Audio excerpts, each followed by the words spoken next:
Chief Justice Roberts, President Carter, President Clinton, President Bush, President Obama, fellow Americans, and people of the world, thank you.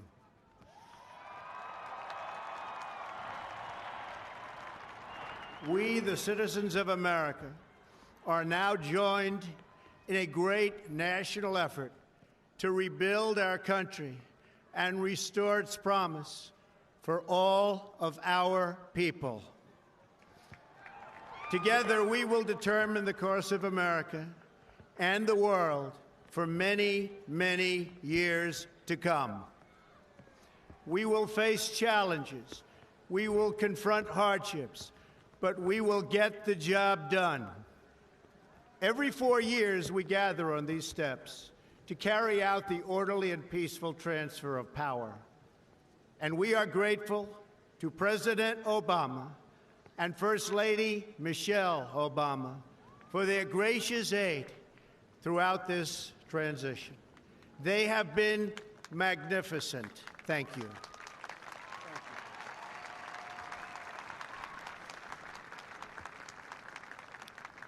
Today's ceremony, however, has very special meaning, because today we are not merely transferring power from one administration to another or from one party to another, but we are transferring power from Washington, D.C., and giving it back to you, the people.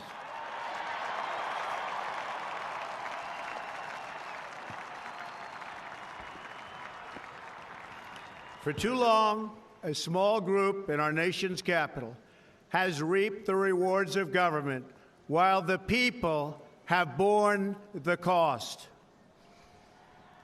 Washington flourished, but the people did not share in its wealth. Politicians prospered, but the jobs left and the factories closed.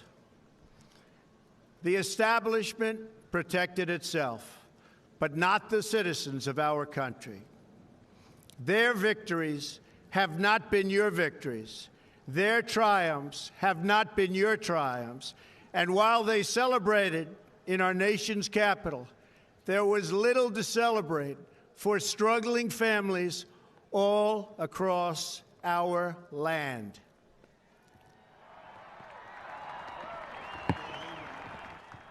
That all changes starting right here and right now, because this moment is your moment. It belongs to you.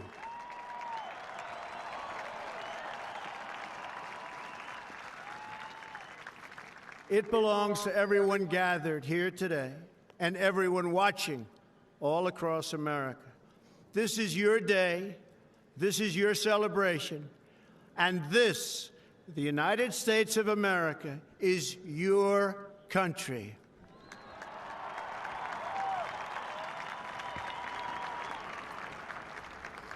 What truly matters is not which party controls our government, but whether our government is controlled by the people. January 20th, 2017 will be remembered as the day the people became the rulers of this nation again.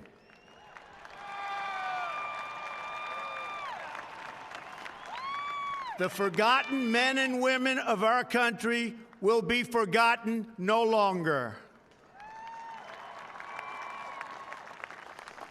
Everyone is listening to you now.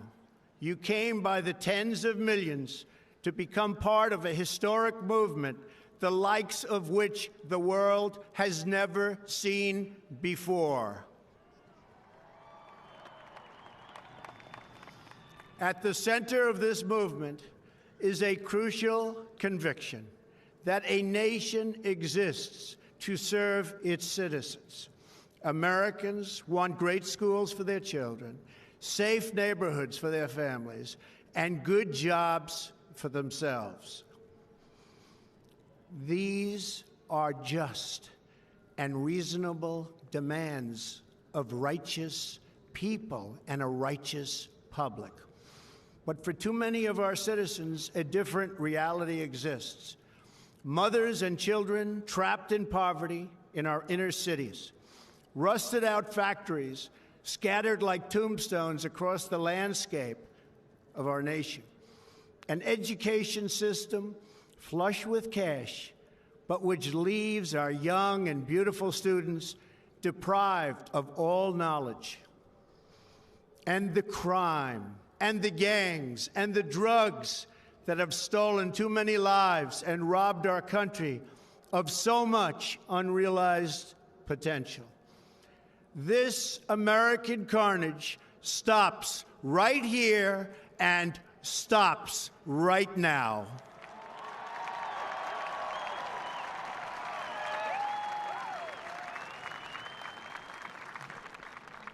We are one nation, and their pain is our pain.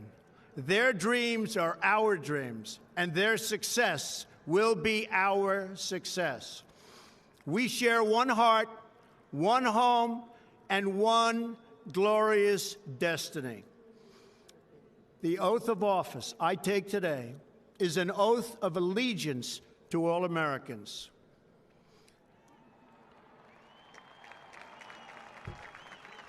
For many decades, we've enriched foreign industry at the expense of American industry, subsidized the armies of other countries while allowing for the very sad depletion of our military.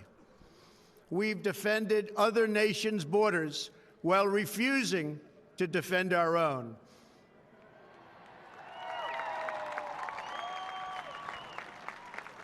And spent trillions and trillions of dollars overseas while America's infrastructure has fallen into disrepair and decay. We've made other countries rich while the wealth, strength, and confidence of our country has dissipated over the horizon. One by one, the factories shuttered and left our shores, with not even a thought about the millions and millions of American workers that were left behind. The wealth of our middle class has been ripped from their homes and then redistributed all across the world. But that is the past, and now we are looking only to the future.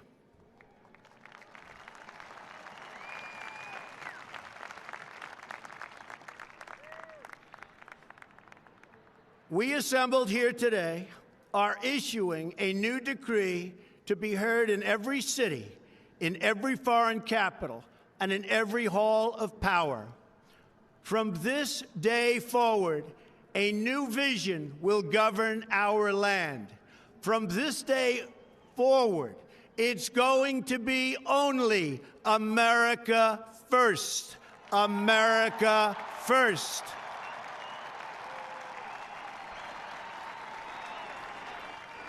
Every decision on trade, on taxes, on immigration, on foreign affairs will be made to benefit American workers and American families. We must protect our borders from the ravages of other countries, making our products, stealing our companies, and destroying our jobs.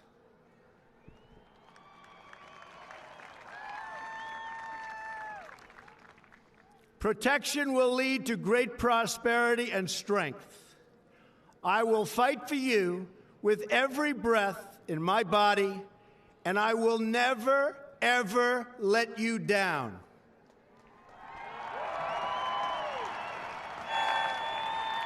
America will start winning again, winning like never before. We will bring back our jobs. We will bring back our borders. We will bring back our wealth. And we will bring back our dreams.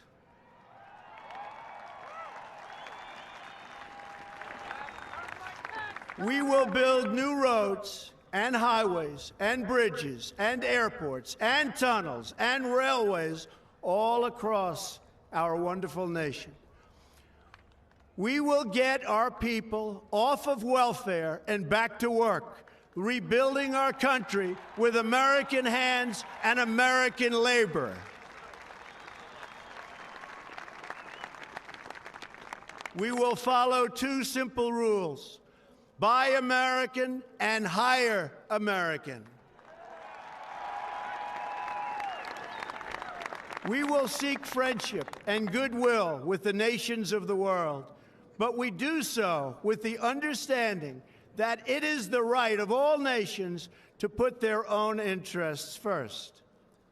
We do not seek to impose our way of life on anyone, but rather to let it shine as an example. We will shine for everyone to follow. We will reinforce old alliances and form new ones and unite the civilized world against radical Islamic terrorism, which we will eradicate completely from the face of the earth.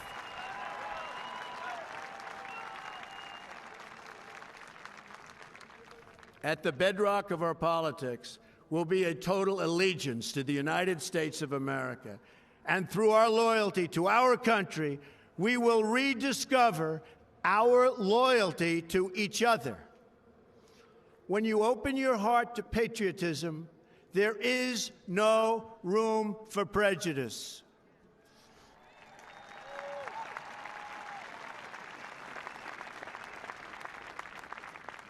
The Bible tells us how good and pleasant it is when God's people live together in unity.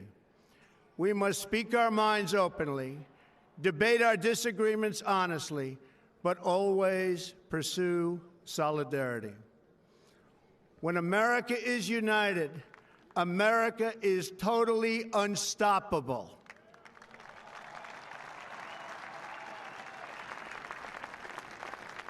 There should be no fear. We are protected, and we will always be protected. We will be protected by the great men and women of our military and law enforcement. And most importantly, we will be protected by God.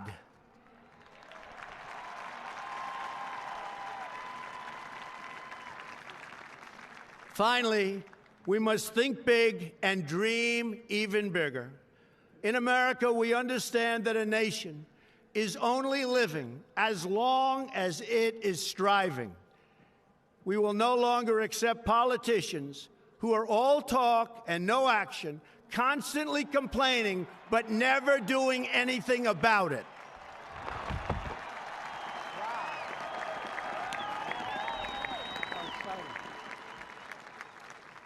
The time for empty talk is over. Now arrives the hour of action.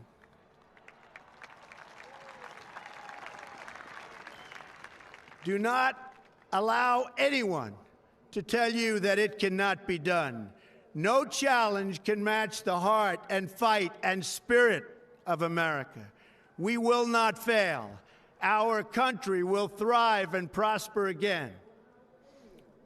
We stand at the birth of a new millennium, ready to unlock the mysteries of space, to free the earth from the miseries of disease, and to harness the energies, industries, and technologies of tomorrow. A new national pride will stir our souls, lift our sights, and heal our divisions. It's time to remember that old wisdom our soldiers will never forget, that whether we are black or brown or white, we all bleed the same red blood of patriots.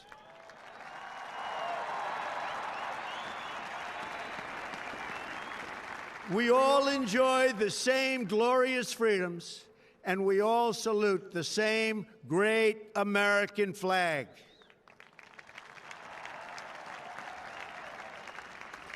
And whether a child is born in the urban sprawl of Detroit, or the windswept plains of Nebraska. They look up at the same night sky, they fill their heart with the same dreams, and they are infused with the breath of life by the same Almighty Creator.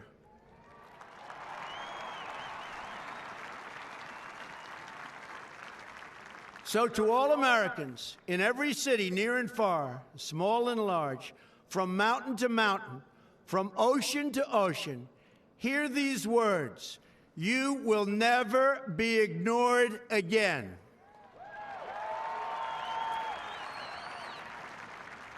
Your voice, your hopes, and your dreams will define our American destiny.